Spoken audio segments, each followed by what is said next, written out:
Ma copine m'a dit, tu es trop collant et pathétique. J'ai besoin d'indépendance face à ton énergie étouffante et nécessiteuse. Elle a ajouté, les vraies femmes ne veulent pas d'hommes désespérés qui les suivent partout comme des chiots perdus. Alors je lui ai donné ce qu'elle voulait.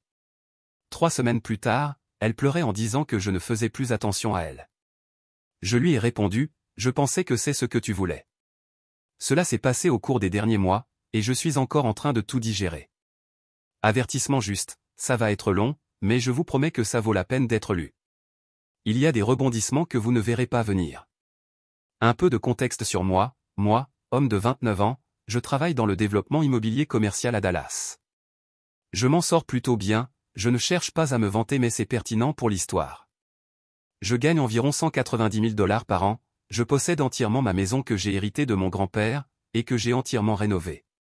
Je conduis une Audi entièrement payée, et je construis un portefeuille d'investissement solide depuis l'âge de 22 ans. Je suis le genre d'homme qui croit au travail acharné et à la responsabilité financière. À propos d'elle, appelons-la mon ex-copine puisque je n'utilise pas de nom dans cette histoire, elle a 27 ans, elle travaille comme coordinatrice des réseaux sociaux pour une agence de marketing boutique, elle gagne peut-être 42 000 $ si je suis généreux. Absolument magnifique cependant, le genre de femme qui arrête la circulation et qui le sait. Nous nous sommes rencontrés il y a environ 2 ans et demi, lors d'un gala de charité au centre-ville. Bref, voici où tout a commencé à mal tourner. La première année et demie de notre relation était honnêtement incroyable. Mon ex était tout ce que je pensais vouloir, amusante, spontanée, sociable et apparemment indépendante. Elle avait son propre appartement, sa propre voiture, sa propre vie. Je respectais cela et je n'ai jamais essayé de changer quoi que ce soit chez elle. Mais j'étais aussi le genre de petit ami qui faisait vraiment des efforts. Chaque matin avant le travail, je m'arrêtais dans ce petit café qu'elle adorait et je lui prenais sa boisson préférée, une commande compliquée avec du lait d'avoine et des doses supplémentaires qui coûtaient environ 7 $. Je la déposais à son bureau juste parce que je savais que ça lui faisait plaisir. Quand elle mentionnait vouloir essayer ce nouveau restaurant français au centre-ville, je faisais une réservation pour le week-end suivant. Quand sa voiture est tombée en panne, je n'ai même pas hésité à payer les 3 400 $ de réparation parce que je tenais à sa sécurité.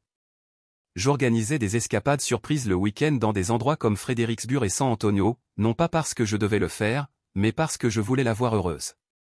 Quand elle a mentionné vouloir suivre un cours de marketing sur les réseaux sociaux, assez coûteux, pour faire avancer sa carrière, j'ai payé les 2 900 $ sans cligner des yeux.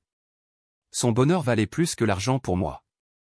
Elle avait cette manière de me faire sentir que je n'en faisais jamais assez pourtant. Si je lui offrais des fleurs, elle mentionnait que le petit ami de son ami offrait des fleurs et des chocolats. Si je prévoyais un bon dîner, elle parlait d'un autre couple qu'elle connaissait qui était allé dans un restaurant encore plus cher. C'était subtil mais constant, cette sensation que je devais sans cesse prouver que je méritais son attention. Avec du recul, je vois à quel point c'était manipulateur. Elle ne demandait jamais directement des cadeaux plus chers ou des gestes plus grands, mais elle créait cette pression sous-jacente qui me poussait à me surpasser continuellement. Je pensais être en compétition avec d'autres gars, mais en réalité, je me faisais manipuler. L'exemple le plus flagrant fut son anniversaire l'année dernière. J'avais organisé ce que je pensais être une célébration incroyable, un dîner dans le restaurant le plus exclusif de Dallas, suivi d'un week-end dans un complexe de luxe à Austin. J'avais dépensé plus de 3 000 $ pour tout cela.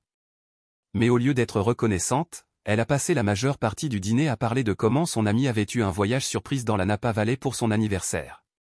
Je ne dis pas que je ne suis pas heureuse, elle a dit, mais ça aurait été bien que tu mettes plus de réflexion pour que ce soit vraiment spécial. Plus de réflexion, j'avais planifié cela pendant 2 mois. Avec du recul, je vois à quel point j'étais naïf. Il y a environ 8 mois, elle a commencé à suggérer que son bail arrivait à échéance et que son loyer allait augmenter considérablement. Son appartement était honnêtement assez délabré, des murs fins, une climatisation peu fiable, dans un quartier qui me mettait mal à l'aise quand j'allais la chercher le soir. Quand elle a mentionné que l'augmentation du loyer allait vraiment peser sur son budget, je lui ai proposé d'emménager chez moi. Tu es sûr, elle a demandé, mais j'ai vu le soulagement dans ses yeux. Je ne veux pas m'imposer ni rien. Ça a du sens, je lui ai dit, tu dors pratiquement ici la plupart des nuits de toute façon et ma maison est assez grande. Ce que je ne réalisais pas à l'époque, c'est qu'elle avait préparé cette conversation depuis des semaines, voire des mois. Elle a emménagé avec 2 valises et d'une manière ou d'une autre, cela s'est transformé en une redécoration complète de mon salon, l'occupation de la moitié de mon placard et le traitement de ma maison comme son propre complexe privé. Dans le premier mois, elle m'avait convaincu de remplacer mon canapé en cuir parfaitement en bon état parce qu'il ne correspondait pas à son esthétique. Cela m'a coûté 4 200 $. Ensuite sont venus de nouvelles rideaux, des coussins décoratifs, des objets purement esthétiques sans aucune utilité autre que rendre l'espace plus féminin. Ma maison est passée d'un appartement de célibataire confortable à un décor de magazine de décoration intérieure. Tout cela, bien sûr, payé par moi. Elle avait cette manière de formuler des demandes qui ne ressemblaient pas à des demandes. « Tu ne penses pas que ce serait agréable d'avoir des fleurs fraîches dans la maison ?» disait-elle, ce qui se traduisait par moi dépensant 60 $ par semaine pour des arrangements floraux. J'ai vu la table basse la plus mignonne dans cette boutique du centre-ville, ce qui signifiait que j'étais censé aller l'acheter pour elle sans qu'elle ait à le demander directement. L'accord financier que nous avions conclu semblait équitable à l'époque. Elle devait contribuer à hauteur de 500 $ par mois aux dépenses du foyer, électricité, courses, internet, ce genre de choses. Moi, je continuais à payer le prêt hypothécaire puisque c'était ma maison et donc ma responsabilité. Cela semblait raisonnable pour quelqu'un avec son salaire. Sauf que 500 $ par mois couvraient à peine sa part des courses, sans parler des factures d'électricité et de tout le reste.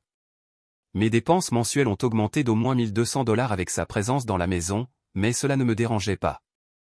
Je gagnais bien ma vie et elle semblait reconnaissante, ou du moins, elle savait bien faire semblant.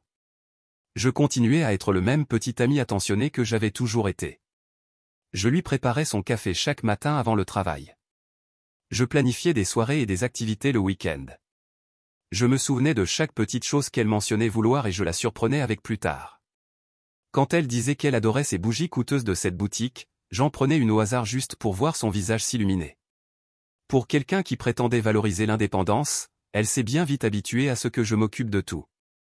Mais je ne voyais pas encore les signaux d'alarme, j'étais trop occupé à être amoureux d'une femme qui, comme j'allais bientôt le découvrir, me voyait comme rien d'autre qu'un distributeur automatique ambulant. La conversation qui a tout changé a eu lieu un mardi soir d'octobre, tout à fait ordinaire. J'étais dans mon bureau à domicile en train de revoir des contrats de développement immobilier quand mon ex est entrée. Je pensais qu'elle voulait parler des plans pour le dîner ou peut-être me raconter sa journée. À la place, elle s'est assise sur la chaise en face de mon bureau avec une expression sérieuse que je ne lui avais jamais vue. « Il faut qu'on ait une conversation sérieuse à propos de notre relation, dit-elle. J'ai sauvegardé mon travail et lui ai accordé toute mon attention. D'accord, qu'est-ce qui te tracasse? J'ai beaucoup réfléchi dernièrement et je dois être honnête avec toi sur quelque chose qui me dérange. Mon estomac s'est immédiatement noué. D'après mon expérience, les conversations qui commencent comme ça ne se terminent jamais bien. Je me sens étouffé dans cette relation, a-t-elle poursuivi. Tu es toujours là, toujours en train de faire des choses pour moi, toujours à me demander ce que je fais. Je ne peux pas respirer. Je suis littéralement resté là, à la regarder pendant 10 secondes, essayant de comprendre ce qu'elle venait de dire. Pardon, quoi? Tu m'envoies des messages constamment tout au long de la journée. Tu veux toujours savoir où je vais et ce que je fais. Tu organises tous ces rendez-vous élaborés et toutes ces activités, alors que parfois je veux juste rester à la maison et ne rien faire. C'est oppressant. J'étais vraiment confus.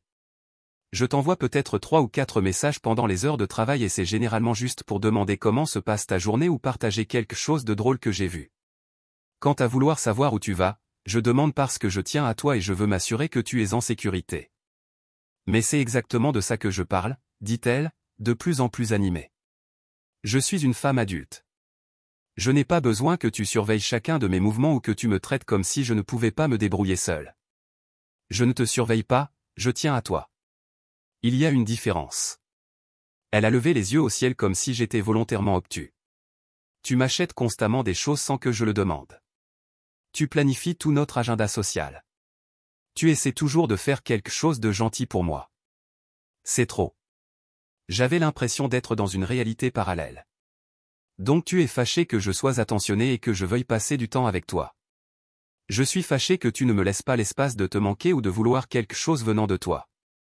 Tu es toujours là avant même que je réalise que j'ai besoin de quelque chose. Ça me donne l'impression de ne pas pouvoir être indépendante. Plus elle parlait, plus je devenais frustré. Tout ce qu'elle décrivait ressemblait à une relation amoureuse normale avec quelqu'un qui tient à elle. Qu'est-ce que tu veux exactement que je change? J'ai besoin d'espace. J'ai besoin de sentir que je peux exister dans cette relation sans que tu sois constamment sur mon dos. J'ai besoin d'indépendance. Indépendance pour faire quoi exactement? Elle s'est arrêtée un instant et j'ai perçu quelque chose dans son expression que je n'arrivais pas à déchiffrer. Juste de l'indépendance, la liberté de faire mes propres choix sans avoir l'impression de devoir te rendre des comptes sur tout. Je ne t'ai jamais demandé de me rendre des comptes sur quoi que ce soit. Tu es libre de faire ce que tu veux. Mais je ne me sens pas libre, a-t-elle insisté. J'ai l'impression que tu es toujours là, toujours disponible, toujours prêt à tout laisser tomber pour moi. C'est étouffant. Avec du recul, j'aurais dû poser plus de questions. J'aurais dû la pousser à être plus précise sur ce que signifiait l'indépendance pour elle. Mais sur le moment, j'étais blessé et confus, et je voulais juste que la conversation se termine. Très bien, j'ai dit, si tu as besoin d'espace, tu l'auras. Elle avait l'air presque surprise que j'ai accepté aussi facilement. Vraiment. Tu as demandé de l'espace, je vais t'en donner. Je n'essaie pas de te blesser, dit-elle, semblant soudainement se rendre compte à quel point elle avait été dure. J'ai juste besoin de pouvoir respirer dans cette relation.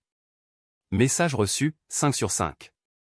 Ce soir-là, elle est sortie avec ses amis et n'est pas rentrée avant 3 heures du matin. D'habitude, je lui aurais envoyé un message vers minuit pour m'assurer qu'elle allait bien et voir si elle avait besoin que je vienne la chercher. Mais de l'espace, non. Quand elle est finalement rentrée en titubant, j'ai fait semblant de dormir. Je l'ai entendue bouger dans la salle de bain, probablement en s'attendant à ce que je me lève pour voir si tout allait bien comme je le faisais d'habitude. Mais je suis resté au lit, à fixer le plafond, en me demandant ce qui venait d'arriver à ma relation. Le lendemain matin, j'ai fait exactement ce qu'elle avait demandé. Je lui ai donné de l'espace. Fini le café préparé le matin. Plus de messages pour lui souhaiter une bonne journée. Quand elle a mentionné vouloir tester ce nouveau restaurant italien qui venait d'ouvrir, j'ai simplement hoché la tête au lieu de sortir mon téléphone pour réserver une table comme je l'aurais fait normalement. La première semaine, elle semblait vraiment contente de ce changement. Tu vois, dit-elle le vendredi soir quand je n'ai suggéré aucun plan pour le week-end, ça paraît tellement plus naturel. J'ai l'impression de pouvoir être moi-même.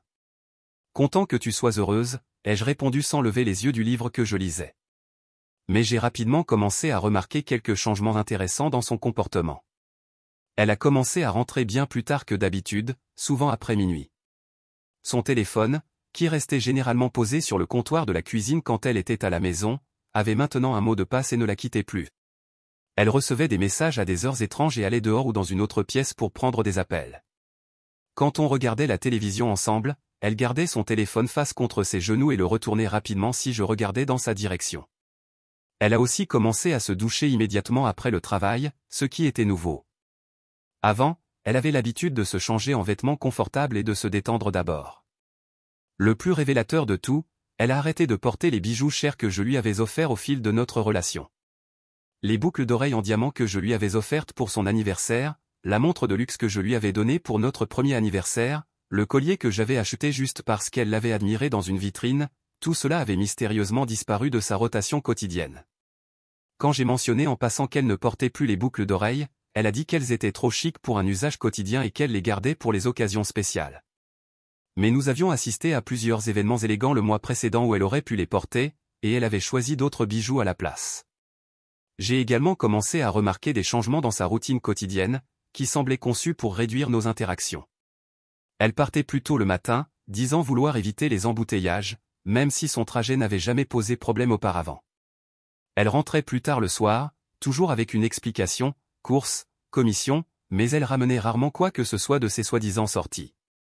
Le plus suspect, c'est qu'elle avait commencé à emmener son téléphone partout, même aux toilettes. Avant, elle le laissait en charge sur la table de nuit ou posé sur le comptoir de la cuisine sans y penser. Maintenant, c'était comme une extension de sa main, et elle devenait vraiment anxieuse si elle ne le trouvait pas immédiatement. Mais voilà le truc, sa demande d'espace avait en réalité eu un effet inattendu. Elle m'avait permis d'y voir clair. Pour la première fois dans notre relation, je voyais les choses de manière objective, sans le filtre de l'obsession amoureuse. Et ce que je voyais n'était pas joli.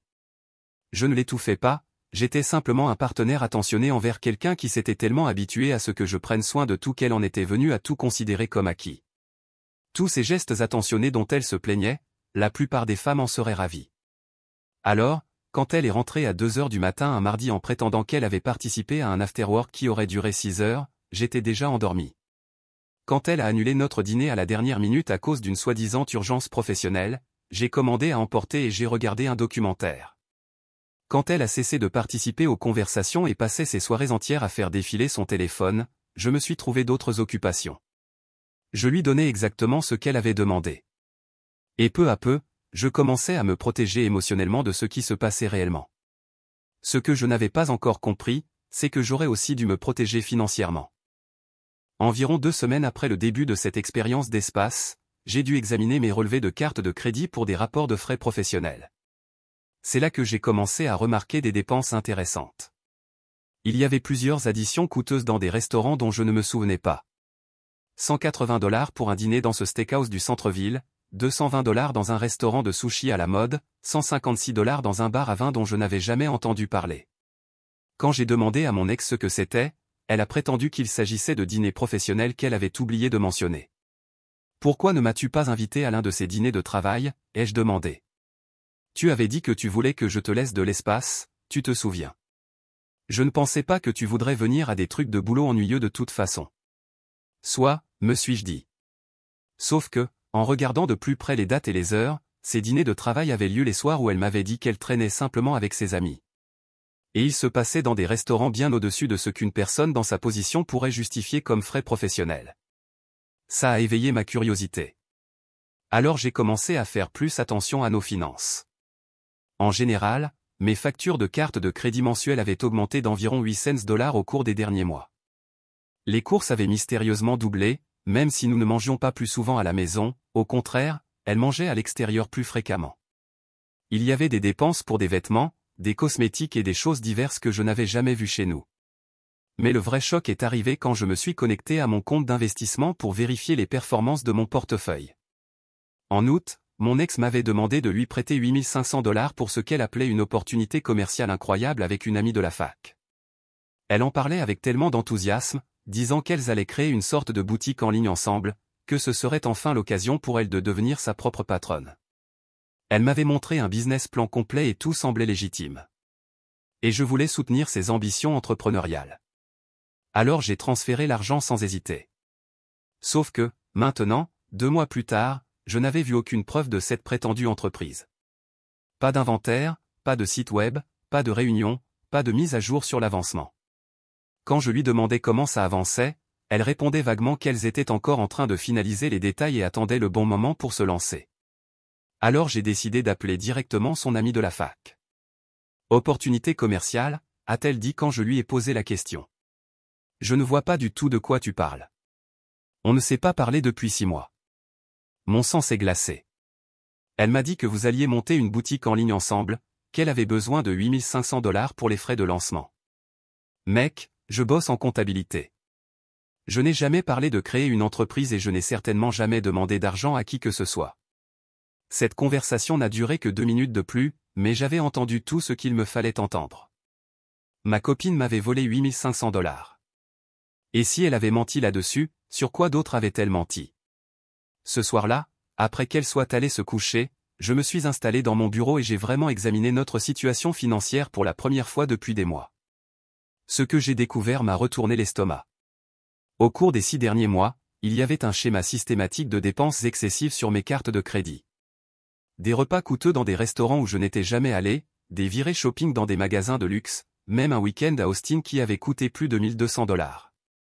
Un voyage qu'elle m'avait dit être un week-end entre filles, payé par ses amis. Mais ce n'était pas seulement les dépenses non autorisées.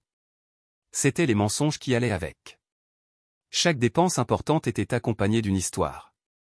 Dîner professionnel, sortie entre amis, obligations familiales. Elle était devenue tellement à l'aise avec le mensonge qu'elle ne faisait même plus l'effort de rendre les histoires cohérentes. J'ai commencé à tenir un tableau Excel, documentant chaque dépense suspecte et l'excuse qu'elle m'avait donnée. Le schéma était accablant. Ensuite, j'ai fait quelque chose que j'aurais probablement dû faire des mois plus tôt. J'ai appelé un pote à moi qui est détective privé. Pour 400 $, il a lancé une enquête approfondie sur mon ex. Les résultats sont arrivés par email 3 jours plus tard, et ils étaient pires que tout ce que j'aurais pu imaginer. Elle avait un passé, un long passé. 2 ordonnances d'éloignement de la part d'ex-petits amis, toutes deux pour abus financiers et manipulation. Le premier cas impliquait un gars avec qui elle était sortie 18 mois et qui affirmait qu'elle lui avait causé plus de 15 000 $ de dettes sur ses cartes de crédit. Le deuxième cas était encore plus inquiétant. Elle avait apparemment convaincu son ex-fiancé de contracter un prêt personnel de 25 000 $ pour financer leur mariage, puis avait disparu avec l'argent 2 semaines avant la cérémonie. Un jugement de tribunal de proximité pour avoir volé 3 200 $ à une ancienne colocataire, argent qui était censé servir à leur dépôt de garantie commun, mais qui avait été dépensé lors d'une virée shopping à Las Vegas. Une accusation de fraude par chèque qui avait été abandonnée uniquement parce que la victime avait décidé de ne pas poursuivre après qu'elle ait remboursé les fonds. Mais ce qui a vraiment attiré mon attention, c'est un schéma dans son historique professionnel que je n'avais jamais remarqué. Elle n'avait jamais gardé un emploi plus de 8 mois. Elle emménageait avec un homme, se mettait à l'aise, puis se faisait virer pour mauvais rendement ou quitter tout simplement. Juste au moment où la relation s'est terminée, le timing était trop cohérent pour être une coïncidence. Je n'étais pas sa première victime. Je n'étais même pas sa deuxième ou sa troisième. Mais j'allais être la dernière. Le détective privé avait également inclus des informations supplémentaires qu'il pensait pertinentes. Mon ex était active sur plusieurs plateformes de réseaux sociaux dont je n'étais pas au courant, en utilisant des versions légèrement différentes de son nom. Sur ses comptes, elle se présentait comme célibataire et postait des photos prises dans des restaurants et pendant des voyages que j'avais financés sans le savoir. Elle menait une double vie complète, entièrement financée par mon argent. C'est à ce moment-là que j'ai pris la décision qui allait tout changer. Je n'allais pas simplement rompre avec elle. J'allais m'assurer qu'elle subisse de vraies conséquences pour ce qu'elle avait fait. Mais d'abord, j'avais besoin de plus de preuves. Au cours de la semaine suivante, j'ai discrètement rassemblé tous les documents. J'ai imprimé des relevés bancaires, des factures de cartes de crédit, des captures d'écran de ses comptes sur les réseaux sociaux. J'ai tout organisé de manière chronologique et fait des copies de chaque document important. J'ai aussi fait quelque chose qui m'a probablement sauvé plusieurs milliers de dollars. J'ai complètement changé mon organisation financière. J'ai ouvert de nouveaux comptes chèques et d'épargne dans une autre banque et fait rediriger mes salaires là-bas. J'ai transféré la majorité de mon portefeuille d'investissement vers de nouveaux comptes qu'elle ne connaissait pas. J'ai laissé juste assez d'argent sur nos comptes partagés pour couvrir les dépenses de base et donner l'illusion que tout était normal. Si elle prévoyait de me vider financièrement, elle allait être très déçue. Mais j'avais encore besoin de confirmer ce que je soupçonnais concernant son infidélité. Le vol financier était déjà assez grave, mais j'avais le sentiment qu'il y avait encore autre chose. C'est là que mon ami détective privé a encore été utile. Pour 600 $ supplémentaires, il a accepté de mener une surveillance discrète pendant une semaine. Je me sentais mal à l'aise de demander ça, mais j'avais besoin de connaître la vérité. Les résultats étaient exactement ce à quoi je m'attendais, mais cela faisait quand même mal de les voir noir sur blanc. Elle voyait régulièrement un type dans différents restaurants et cafés de la ville. Les photos les montraient très proches, se tenant la main, s'embrassant, agissant comme un couple. Les horaires sur les photos correspondaient parfaitement à ces prétendues réunions de travail et soirées entre filles.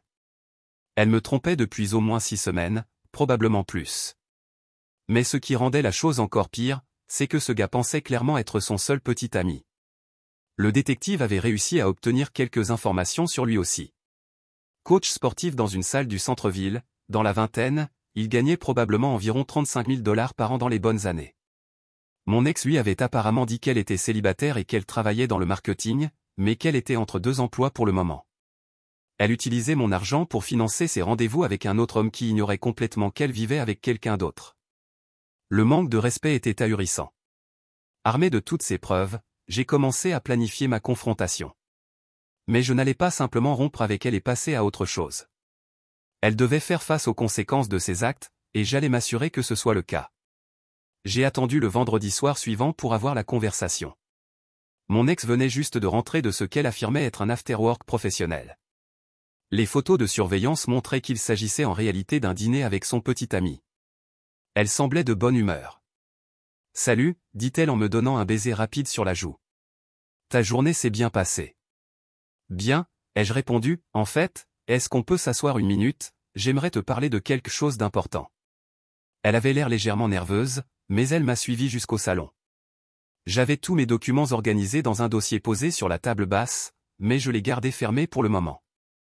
J'ai beaucoup réfléchi à notre relation ces derniers temps, ai-je commencé, en particulier à ce que tu as dit il y a quelques semaines à propos du besoin d'espace et d'indépendance.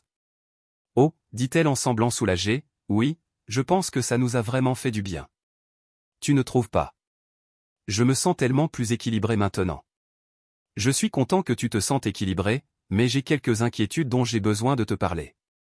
Son expression changea légèrement. Quel genre d'inquiétude? Surtout financière. J'ai ouvert le dossier et sorti le premier relevé bancaire, que j'ai posé sur la table basse entre nous. Tu peux m'expliquer cette dépense de $220 dans ce restaurant de sushi au centre-ville? Tu m'as dit que c'était un dîner professionnel, mais j'ai appelé ton bureau et ils m'ont dit qu'ils n'avaient aucun compte de frais avec ce restaurant. Elle a jeté un œil au relevé, puis m'a regardé. C'était une sortie de travail, juste pas une officielle. Parfois on sort pour créer du lien d'équipe, ce n'est pas toujours formellement remboursé. D'accord, ai-je dit en sortant un autre relevé. Et ce dîner de $180 au steakhouse. Aussi une sortie de travail, hein. Même chose. J'ai continué à sortir d'autres relevés, d'autres frais, d'autres mensonges. À chaque fois, ces explications devenaient plus élaborées. Et de moins en moins crédibles. Finalement, j'ai sorti le gros dossier, la preuve des $8500 pour cette soi-disant opportunité d'affaires. Et ça, ai-je dit en posant la preuve du virement bancaire sur la table. J'ai appelé ton ami de la fac au sujet de votre projet d'entreprise. Son visage est devenu complètement blanc. Elle ne connaît aucune opportunité d'affaires. En fait, elle m'a dit que vous ne vous étiez pas parlé depuis des mois. Ce n'est pas, elle essaie sûrement juste d'être discrète. Arrête de me mentir, ai-je dit calmement. Je sais exactement ce qui se passe. C'est à ce moment-là que j'ai sorti les photos de surveillance. Sa réaction a été immédiate et dramatique. Elle s'est mise à pleurer, mais pas des larmes de remords, des larmes de quelqu'un qui vient de se faire prendre. Je peux expliquer, sanglota-t-elle. Je t'écoute. Mais au lieu d'expliquer, elle est passée à l'attaque. Tu m'as fait suivre, c'est insensé, c'est un comportement de harceleur. Ce qui est insensé, c'est de voler $8500 à quelqu'un qui te faisait confiance. Ce qui est insensé, c'est d'utiliser mes cartes de crédit pour financer des rendez-vous avec un autre homme. Ce n'est pas ce que tu crois. Qu'est-ce que c'est alors exactement? Elle n'a pas su répondre, parce que nous savions tous les deux exactement ce que c'était. Pendant les 20 minutes suivantes, elle a utilisé toutes les excuses possibles. Elle a prétendu que l'autre homme était juste un ami, malgré les photos montrant qu'ils s'embrassaient. Elle a dit que l'argent était un prêt qu'elle comptait rembourser, bien qu'elle ait menti sur sa destination. Elle a insisté pour dire que toutes les dépenses dans les restaurants étaient des frais professionnels légitimes, alors qu'aucune n'était liée à son travail. Tu es paranoïaque, a-t-elle dit à un moment donné en essayant d'inverser les rôles. C'est exactement le genre de comportement contrôlant qui m'a poussé à demander de l'espace. Comportement contrôlant, ai-je répondu, tu veux dire comme te demander de ne pas voler mon argent. Je n'ai rien volé, cet argent était un investissement pour notre avenir. Notre avenir, tu me trompes depuis plus d'un mois. Ce n'est pas ce qui se passe avec lui. C'est juste un ami qui traverse une période difficile, je le soutenais. J'ai levé une des photos de surveillance. C'est ça, ton idée de soutien. Elle a regardé la photo et son visage s'est effondré. Tu ne comprends pas, les choses sont devenues compliquées. Je n'ai jamais voulu que ça se passe ainsi. Quoi exactement, les mensonges, le vol ou l'infidélité? Tout. J'étais perdu. L'histoire de l'espace m'a fait réaliser certaines choses sur moi-même et sur ce que je voulais vraiment. Ce que tu voulais, c'était me garder comme filet de sécurité pendant que tu explorais d'autres options. Finalement, quand tous ces mensonges se sont effondrés, elle a tenté une autre approche. D'accord, très bien, j'ai fait des erreurs. Mais je t'aime et je veux arranger les choses. Arranger quoi exactement? On peut aller en thérapie de couple. Je peux te rembourser. Je ferai tout pour réparer ça. Tu m'as volé, tu m'as menti pendant des mois, tu m'as trompé tout en vivant chez moi et en dépensant mon argent. Qu'est-ce que tu crois exactement que la thérapie pourrait réparer? Elle s'est mise à pleurer encore plus fort. Je sais que j'ai fait des erreurs, mais j'étais perdu. L'espace m'a fait comprendre à quel point j'ai réellement besoin de toi. Non, ai-je dit. L'espace t'a fait comprendre à quel point tu as besoin de mon argent. Ce n'est pas la même chose. C'est à ce moment-là qu'elle a joué sa dernière carte, celle que j'attendais. Si tu me mets dehors, je dirai à tout le monde que tu es violent. Je détruirai ta réputation. J'ai souri et sorti un dernier document, la vérification d'antécédents. Tu veux dire comme tu l'as fait avec tes 3 précédents petits amis, ceux à qui tu as aussi volé de l'argent. Sa mâchoire est tombée. Elle n'avait aucune idée que j'avais effectué une vérification d'antécédents. Voici ce qui va se passer, ai-je dit. Tu vas faire tes valises et partir ce week-end. Ensuite, je déposerai une plainte pour vol et fraude. J'ai plus que suffisamment de preuves pour que ça tienne. Tu ne peux pas faire ça, on était en couple. Être en couple ne te donne pas le droit de voler les 8500 $ que tu as obtenus sous de faux prétextes. C'est un vol qualifié au Texas. Elle a essayé de supplier, de marchander, de menacer, de pleurer. Rien n'a fonctionné. S'il te plaît, a-t-elle murmuré finalement. Je te rembourserai le double, mais n'implique pas la police. Tu as eu des mois pour me dire la vérité. Maintenant tu t'inquiètes uniquement parce que tu t'es fait prendre. Je t'aime. Non. Tu n'aimes pas moi, tu aimes ce que je t'offre. C'est différent. Ce week-end-là était irréel. Mon ex a fait ses valises tout en alternant entre des excuses en sanglots et des menaces en colère. Elle n'a cessé de répéter que j'exagérais, que tous les couples se disputaient pour de l'argent, que j'étais vindicatif. Mais je n'étais pas vindicatif. J'étais responsable. Tu vois, le problème avec les gens comme elle, c'est qu'ils ne s'arrêtent pas tant qu'on ne les force pas à s'arrêter. Si je me contentais de rompre et de passer à autre chose, elle trouverait une nouvelle victime en moins d'un mois. Un autre gars de confiance se retrouverait dans ma situation, à se demander comment quelqu'un qu'il aimait pouvait lui mentir aussi facilement. Lundi matin, j'ai déposé plainte. Mercredi, elle m'envoyait des messages sans arrêt, me suppliant d'abandonner les charges. Ses parents ont dû engager un avocat pénaliste, ce qui leur coûtait apparemment plus qu'ils ne pouvaient se permettre. S'il te plaît, m'a-t-elle écrit, tu es en train de ruiner ma vie à cause d'un malentendu. Mais ce n'était pas un malentendu. C'était un comportement répétitif qui devait avoir des conséquences. Le processus juridique a pris environ 2 mois. Son avocat a tenté d'argumenter que les 8500 $ étaient un don, pas un vol. Mais le faux business plan et les mensonges concernant son ami de fac, cet argument n'a pas tenu très longtemps. Le procureur s'est particulièrement intéressé au schéma de tromperie, au fait qu'elle avait créé des documents détaillés pour une opportunité d'affaires inexistante, ce qui démontrait clairement une intention frauduleuse. Lors de l'audience, d'autres détails ont été révélés à propos de son comportement financier pendant notre relation. Le procureur avait obtenu par assignation ses relevés bancaires et découvert qu'aucun des fonds que je lui avais donnés n'avait été utilisé pour une quelconque activité professionnelle légitime. L'argent avait été dépensé en vêtements de luxe, dîner coûteux avec son petit ami et un week-end à Las Vegas dont elle ne m'avait jamais parlé. La preuve la plus accablante était son propre comportement sur les réseaux sociaux. Le procureur a présenté des captures d'écran de ses différents comptes où elle se vantait d'achats extravagants et de voyages, tous financés par de l'argent qu'elle m'avait pris sous de faux prétextes. Dans une publication particulièrement accablante, elle plaisantait même en disant qu'elle avait un sugar daddy qui ne savait pas qu'il en était un. Ses parents ont assisté à plusieurs audiences et semblaient de plus en plus horrifiés à mesure que les détails émergeaient. Sa mère m'a approché après une session pour me présenter ses excuses en disant qu'il n'avait aucune idée de ce comportement. Elle a fini par plaider coupable à une infraction réduite de fraude délictuelle et a dû rembourser l'intégralité des sommes dues, en plus des frais de justice et des amendes. Le montant total qu'elle a dû rassembler s'élevait à près de 12 000 $, soit plus que ce qu'elle m'avait volé, car le tribunal avait ajouté des pénalités et des frais administratifs. Ses parents ont dû pratiquement liquider leurs économies pour couvrir cela. Mais les conséquences financières n'étaient même pas les pires pour elle. La nouvelle s'est répandue très vite dans notre cercle social à propos de ce qui s'était passé. Il s'avère que beaucoup de gens avaient déjà des soupçons à son sujet, mais n'avaient jamais osé dire quoi que ce soit. Le coach sportif avec qui elle me trompait m'a contacté après que l'affaire ait été rendue publique. Il n'avait aucune idée qu'elle vivait avec quelqu'un d'autre et se sentait très mal par rapport à toute cette situation. Un bon gars, en fait. On a pris un café ensemble à quelques reprises, et il m'a raconté des choses inquiétantes qu'elle lui avait dites sur ses anciennes relations, qui correspondaient parfaitement à ce que j'avais découvert. Mais la vraie conséquence, c'est que son comportement est devenu largement connu. Dans une ville comme Dallas, la réputation compte, surtout dans les milieux professionnels. Elle a fini par retourner vivre chez ses parents, puis a déménagé dans un autre état. J'ai entendu par des amis communs qu'elle avait tenté la même méthode avec un type qu'elle avait rencontré via une application de rencontre environ 6 mois plus tard, mais la rumeur avait circulé. Quand il a cherché son nom sur Internet, des articles sur sa condamnation pour fraude sont apparus. Personne ne veut sortir avec quelqu'un dont l'historique montre des vols documentés envers ses partenaires. Cette histoire aurait pu se terminer là, mais la vie m'avait réservé une dernière surprise. Environ 8 mois après que mon ex ait déménagé, j'ai reçu un appel d'un détective de Houston.